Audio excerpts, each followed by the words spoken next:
Good morning. I'd like to recognize the new speaker.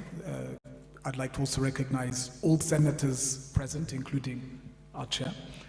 It gives me great pleasure to be here. I've been now 7 weeks in Kenya, and I've had the opportunity to witness the momentous events up close of the last few weeks.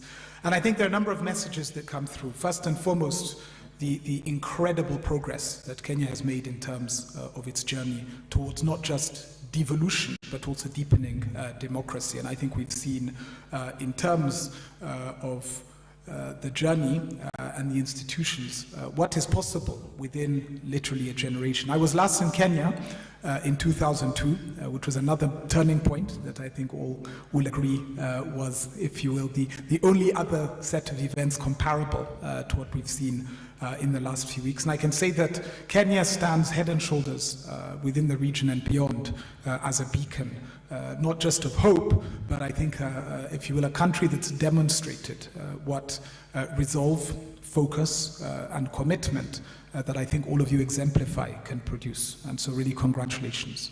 In terms of UNDP's role, as you may be aware, UNDP from really the inception of this conversation on devolution has stood by and accompanied Kenya alongside its international partners, beginning with the committee of experts who worked on designing the new constitution, through to the task force on devolution, the transition authority, the inaugural county governments, and the council of governors formed, I think, in 2013.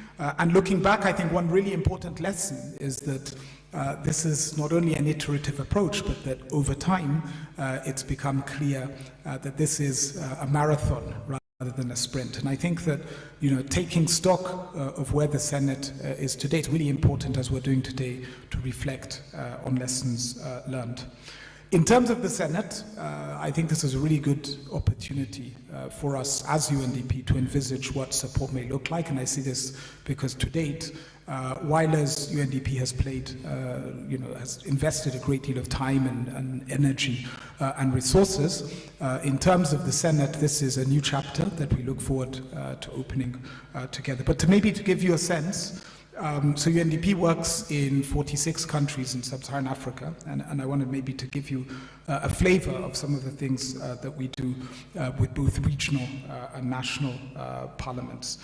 So from designing and working on model laws through to working on integration in budgeting of key areas such as sexual and reproductive health, gender, and so on and so forth. But then moving forward, looking at really institutionalization of the SDGs, right? So integrating instruments, approaches, and if you will, programs, ensuring that the laws take into account Kenya's obligations with regards to SDGs have provided us with, I'd say, a very interesting toolkit in terms of what we could possibly work towards achieving in Kenya. In the context of Kenya, there are some areas that we're actively working on. So we're working, amongst other things, on the domestication of Kenya's obligations with regards to the African Union Commission and ratifying and domesticating a number of treaties in a range of areas, including good governance, gender equality, and human rights. And this is something I think that will be useful in charting, if you will, the Senate's own priorities. In terms of the questions, the difficult questions asked, I wanted maybe to focus on two things in terms of information asymmetries. One is evidence-based policy. I think there is definitely scope to target institutional capacities that would enable what goes on in the Senate to be informed by data and evidence. The second, which is linked, I would suggest looked at e-governance. The previous speakers talked of the power of, if you will, technology in making our job easy. And I think e-governance in the region is something that I think we can bring to bear in your work. I thank you very much for the opportunity for being here and look forward to taking our conversations forward. Thank you.